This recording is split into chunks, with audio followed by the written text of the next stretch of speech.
صلی اللہ علی محمد صلی اللہ علیہ وسلم۔ اعوذ باللہ السمیع العلیم من الشیطان الرجیم، بسم اللہ الرحمن الرحیم، والصلاۃ والسلام علی رسولہ الکریم۔ بخاری شریف باب الصلاۃ، اور اس میں آج جو باب لائے ہیں امام بخاری، اس کا عنوان ہے کراہیت التعری فی صلاۃ وغیرہا، کہ نماز اور نماز کے علاوہ برہنہ ہونے کی کراہیت۔ اسلام میں برہنہ ہونا ناپسندیدہ ہے اور کراہت ہے، اور ستر کا ڈھکا ہونا اللہ تعالیٰ نے لازم قرار دیا ہے۔ اور اس حدیث سے بھی جو ثابت کر رہے ہیں امام بخاری کہ نماز تو ستر ڈھک کے ہی ہوگی، وہ تو لازم بات ہے، لیکن نماز کے علاوہ بھی ستر کو ڈھکے رکھنا چاہیے، اور ظاہر مردوں کے لیے یہ ہے تو خواتین کے لیے بدرجہ اولا ہے۔ حدیث ہے، یہ حضرت جابر بن عبداللہ رضی اللہ تعالیٰ عنہ سے روایت ہے، فرماتے ہیں ان رسول اللہ صلی اللہ علیہ وسلم کان ینقل معهم الحجارۃ للکعبہ، کہ نبی کریم صلی اللہ علیہ وسلم قریش کے ساتھ کعبہ کی تعمیر کے لیے پتھر اٹھا کر لا رہے تھے۔ یہ اس دور کا واقعہ ہے، ابھی اسلام نہیں آیا تھا، نبی کریم صلی اللہ علیہ وسلم پر نبوت نہیں آئی تھی، اور کسی سیلاب کی وجہ سے، کسی وجہ سے خانہ کعبہ جو ہے اس کو نقصان پہنچا تھا، تو اس کو دوبارہ اس کی دیواریں جو ہیں وہ تعمیر کی گئی تھیں۔ تو رسول اللہ صلی اللہ علیہ وسلم تعمیر کعبہ کے لیے پتھر ڈھو رہے تھے، اور وَعَلَيْهِ ازارہ، اور آپ صلی اللہ علیہ وسلم نے تہبند باندھ رکھا تھا۔ فقال له العباس عمہ، تو آپ کے چچا حضرت عباس نے کہا یا ابن اخی، اے میرے بھائی کے بیٹے، لو حللت ازارک، اگر آپ اپنا تہبند کھول لیں، فجعلت علی منکبیک دون الحجارۃ، اور آپ جو کندھوں پہ پتھر اٹھا کے لا رہے ہیں اس کے نیچے یہ کپڑا رکھ لیں، یعنی مقصد یہ تھا کہ کندھوں پہ پتھر اٹھا رہے تھے اور کندھے جو ہیں ان کے اوپر کوئی کپڑا موجود نہیں تھا۔ تو حضرت عباس رضی اللہ تعالیٰ انہوں نے فرمایا کہ اگر آپ اس تہبند کو کھول کے کندھے پہ رکھ لیں تو پتھر زیادہ تکلیف نہیں دیں گے، جبکہ ننگے بدن پر پتھر لانے میں تکلیف ہے۔ تو قال فحلہ فجعلہ علی منکبیہ، تو آپ صلی اللہ علیہ وسلم نے وہ جو تہبند تھا اس کو کھول دیا، اور جب تہبند کھولا تو کیا ہوا، فسقط مغشیا علیہ، تو جیسے ہی تہبند کھول کے اپنے کندھے پہ رکھا، ظاہر ستر کھل گیا اس سے، تو اسی وقت نبی کریم صلی اللہ علیہ وسلم بے ہوش ہو کر گر گئے۔ فما روی بعد ذلک عریانا، اور اس کے بعد کسی نے آپ صلی اللہ علیہ وسلم کو برہنہ نہیں دیکھا۔ تو یعنی اصولی بات تو یہ اس سے معلوم ہوتی ہے کہ ستر چھپانا انتہائی ضروری ہے، نماز میں بھی اور نماز کے باہر بھی ستر چھپانا ضروری ہے، چاہے عورت ہو چاہے مرد ہو۔ اور لفظ عورہ جو ہے ظاہر ہے یہ ہے ہی ستر، تو مرد کا ستر ناف سے گھٹنے تک ہے، عورت جو ہے وہ پوری کی پوری ستر ہے، سوائے ہاتھ اور پاؤں کے، اور گھر کے اندر جو چہرے کے باقی چیزیں جو ہیں وہ ستر ہیں، تو پورے کا پورا ستر ڈھکنا جو ہے وہ ضروری ہے۔ اور نبی کریم صلی اللہ علیہ وسلم کے اندر اللہ تعالیٰ نے اتنی حیا رکھی تھی، آپ کی سرشت کے اندر ہی بہترین اخلاق اور حیا رکھ دی تھی اللہ تعالیٰ نے، جبلتاً آپ کے اندر حیا کامل تھی، اس لیے جب آپ صلی اللہ علیہ وسلم کا جو ہی تہبند کھلا تو آپ قابو نہ رکھ سکے، اور آپ صلی اللہ علیہ وسلم جو ہیں وہ بے ہوش ہو کے گر گئے، اور اس کے بعد آپ صلی اللہ علیہ وسلم کو کبھی بھی برہنہ نہیں دیکھا گیا۔ تو یہ نہیں ایک ثبوت کے طور پہ لائے ہیں امام بخاری کہ کبھی بھی برہنہ انسان کو نہیں ہونا چاہیے کسی کے سامنے بھی، اور اپنا ستر جو ہے اس کو ہر حال میں ڈھک کے رکھنا چاہیے، چاہے نماز میں ہو یا نماز کے علاوہ ہو، اور لباس کا مقصد بھی ظاہر ہے یہی ہے۔ اگلا باب جو ہے یہ باب ہے صلاۃ فی القمیص والسراویل والتبان والقباء۔ اچھا، اب ایک چادر میں نماز پڑھنے کا ہم نے پیچھے پڑھا، دو چادروں میں نماز پڑھنے کا ہم نے اس کے بارے میں حدیث پڑھی۔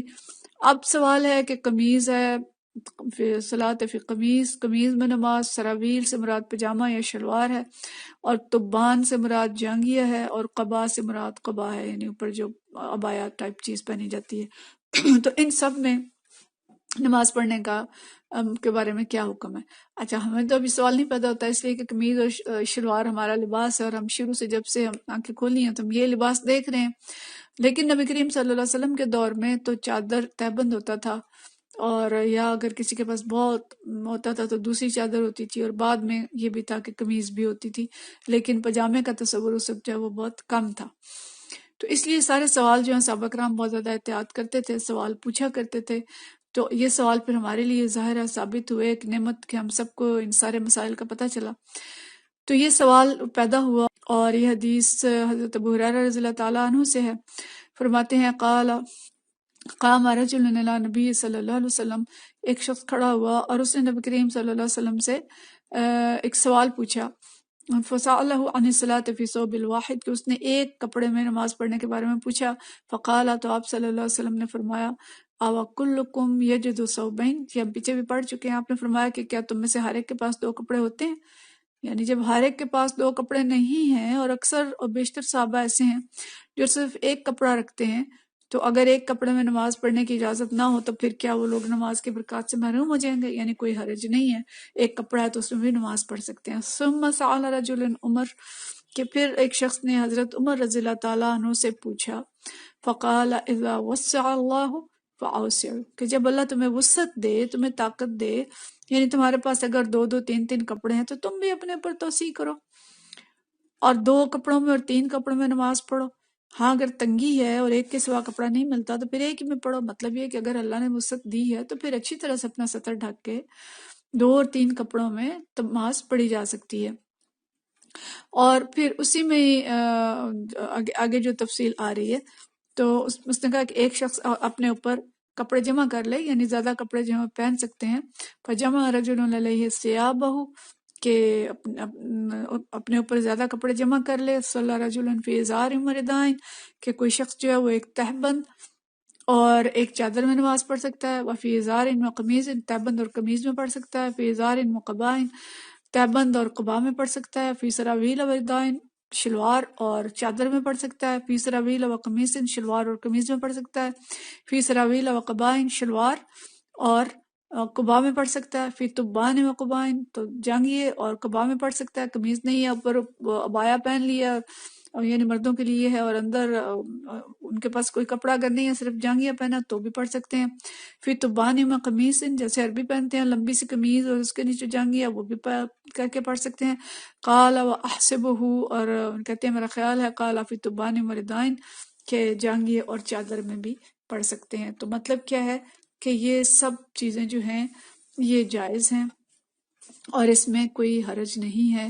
یعنی اب اس سے ہمیں پتہ کیا چلتا ہے کہ کوئی اسپیسیفک، کوئی مخصوص لباس اللہ تعالیٰ نے طے نہیں کیا کہ جی نماز پڑھنی ہے تو بس شلوار قمیض میں نماز ہوگی. اب جس مرد نے پینٹ پہن لی ہے اس کی نماز نہیں ہوگی. جو ہمارے یہاں مسجدوں میں بھی یہ چیز ہوتی ہے کہ کوئی بچے اگر مسجد میں جاتے ہیں پینٹ پہن کے چلے جاتے ہیں تو کوئی نہ کوئی بزرگ وہاں پہ ان کو ڈانٹ دیتے ہیں کہ تم مسجد آئے اور پینٹ پہن کے. اب اگر کوئی مغرب میں مسلمان ہوتا ہے اور دھڑا دھڑ لوگ مسلمان ہو رہے ہیں تو شلوار قمیض تو نہیں پہنیں گے، وہ تو اپنا ہی لباس پہنیں گے. اللہ تعالیٰ نے کچھ شرائط لباس کی دے دی ہیں کہ لباس ساتر ہونا چاہیے، ڈھیلا ڈھالا ہونا چاہیے، اور کفار کی نقل میں نہیں ہونا چاہیے، اور اتنا پتلا نہیں ہونا چاہیے کہ اس میں سے جسم جھلکے. یہ اصول دے دیے ہیں. ان اصولوں کے علاوہ کوئی ایسی بات نہیں ہے کہ اس کو کوئی پجامے کی شکل دے لے، اس کو کوئی شلوار کی شکل دے لے، یا اس کو کوئی پتلون کی شکل دے لے. ساتر ہونا چاہیے. ہاں تنگ اگر شلوار ہے وہ بھی غلط ہے. عورتوں کے لیے خاص طور پہ اگر اتنے ٹائٹ پجامہ ہے کہ اس میں سے سارا جسم جھلک رہا ہے وہ غلط ہے. اتنا تنگ ہے یا اتنا پتلا ہے کہ اس میں سے سارا جسم جھلک رہا ہے تو وہ غلط ہوگا. تو اصل اصول ہیں، ان اصولوں کو پیش نظر رکھ کے کچھ بھی پہنا جائے. اور ہم دیکھتے ہیں کہ ہر علاقے میں جو لباس کی شکلیں ہیں وہ مختلف ہیں. تو شکل سے کچھ نہیں ہوتا. اصل چیز یہ ہے کہ لباس جو تقوی کی شرائط ہیں، جیسے اللہ نے فرمایا لباس التقوی ذالک خیر، کہ لباس التقوی جو ہے وہ بہتر ہے، تو اس شرائط پوری کرتا ہو. اور اس کی جو 3 شرائط آ گئی ہیں کہ وہ ساتر ہو، زینت والا ہو، اور موسم کی جو شدت نرمی گرمی ہے اس سے بچانے والا ہو. اور جو ستر کی شرائط ہیں جو پوری تفصیل ہے جو مختلف کتابوں میں دیکھی جا سکتی ہے ان کو پورا کرتا ہو. ورنہ نماز کے لیے کوئی طے شدہ نہیں ہے کہ جی بس فلاں لباس پہن کے نماز پڑھیں گے تو نماز درست ہوگی اور وہ نہیں پہنیں گے تو نماز درست نہیں ہوگی. ایسی کوئی چیز نہیں ہے. یہاں پہ وضاحت کے ساتھ بتا دیا گیا کہ جس قسم کا بھی لباس ہو، لباس ہونا چاہیے، ستر ڈھکا ہونا چاہیے، اور شرائط اس کو جو ستر کی ہیں وہ پوری ہونی چاہیے.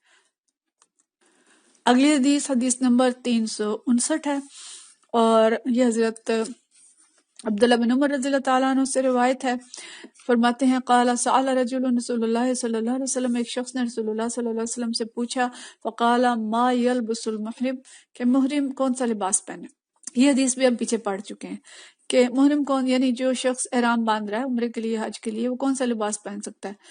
فقالا، تو آپ صلی اللہ علیہ وسلم نے فرمایا لا يلبس القمیص ولا سراویل ولا برنس ولا ثوبا مسح الزعفران، کہ آپ نے یہ نہیں فرمایا کہ کیا پہن سکتا ہے، بلکہ فرمایا کہ وہ قمیص نہ پہنے، شلوار نہ پہنے، برساتی کی قسم کی کوئی چیز نہ پہنے، اور کوئی ایسی قمیض ایسا کپڑا نہ پہنے جو زعفران میں رنگا ہوا ہو، ولا ورس، اور نہ ورس میں رنگا ہوا ہو.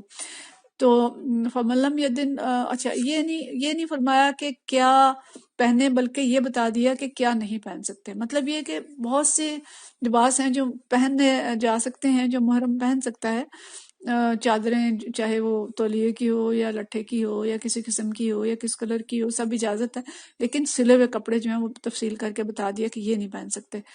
اور فرمایا کہ فمن لم یجد النعلین فیلبس یلبس الخفین، کہ جو جوتے نہ جس کو ملیں وہ جرابیں پہن لے، لیکن جرابوں کو کیا کرے، وَلْيَقْطَعْهُمَا حَتَّى يَكُونَ أَسْفَلَ مِنَ الْكَعْبَيْن، تو ان کو اس طرح سے کاٹ لے، اوپر سے کاٹ دے کہ وہ جوتے کی شکل کی بن جائیں، انہوں نے صرف تلووں کو وہ ڈھک لیں اور اوپر سے پاؤں جو ہیں وہ جو پاؤں کی اوپر کی پشت ہے وہ ننگی ہو.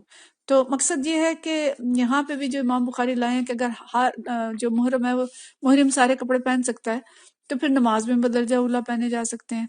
تو نبی کریم صلی اللہ علیہ وسلم نے وسعت بتا دی کہ بھئی سب پہن سکتے ہو، بس یہ جو سلے ہوئے کپڑے ہیں یہ نہ پہنو.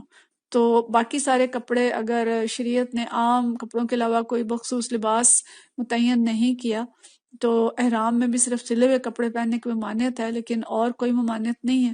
تو نماز کے لیے بھی کوئی ممانعت نہیں ہے. نماز کے لیے لباس کا ساتر ہونا ضروری ہے، خاص سلا ہو یا ان سلا ہو، قیمتی ہو یا سستا ہو، اور شام کا بنا ہوا ہو یا انگلینڈ کا بنا ہوا ہو یا دنیا کے جس حصے میں بنا ہو، بس ساتر ہونا چاہیے اور پاک ہونا چاہیے، اور اس کو یعنی جو شرائط ہیں سطر کی اس میں پوری ہونی چاہیے. وآخر دعوانا ان الحمد للہ رب العالمین.